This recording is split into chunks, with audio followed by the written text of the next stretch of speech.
सुनहरे गोबर की कथा। एक बार की बात है, किसी शहर में एक बड़े से पेड़ पर एक पक्षी रहता था जिसका नाम था सिंधुक। सबसे चौंकाने वाली बात यह थी कि उस पक्षी का मल सोने में बदल जाता था। यह बात किसी को भी पता नहीं थी। एक बार उस पेड़ के नीचे से एक शिकारी गुजर रहा था। शिकारी उस पेड़ के नीचे आराम करने के लिए ठहरा। वो आराम कर ही रहा था कि इतने में सिंधुक पक्षी ने उसके सामने मल त्याग कर दिया। जैसे ही पक्षी का मल जमीन पर पड़ा, वो सोने में बदल गया।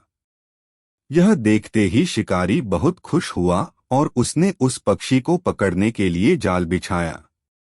सिंधुक जाल में फंस गया और शिकारी उसे अपने घर ले आया। पिंजरे में बंद सिंधुक को देख शिकारी को चिंता सताने लगी कि अगर राजा को इस बारे में पता चला तो वो न सिर्फ सिंधुक को दरबार में पेश करने को कहेंगे बल्कि मुझे भी सजा देंगे। यह सोचकर डर के मारे शिकारी ने खुद ही सिंधुक को राज दरबार में पेश कर राजा को सारी बात बताई।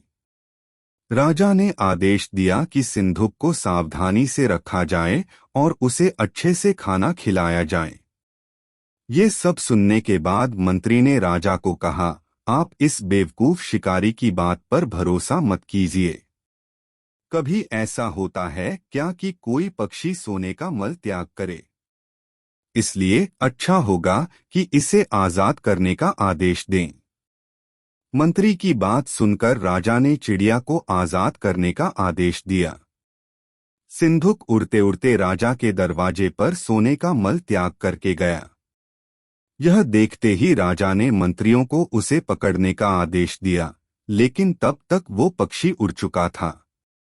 उड़ते उड़ते सिंधुक कह गया, मैं बेवकूफ था जो शिकारी के सामने मल त्याग किया। शिकारी बेवकूफ था जो मुझे राजा के पास ले गया।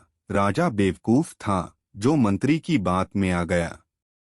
सभी बेवकूफ एक जगह ही हैं। कहानी से सीख, कभी भी दूसरे की बातों में नहीं आना चाहिए और अपने दिमाग से काम लेना चाहिए।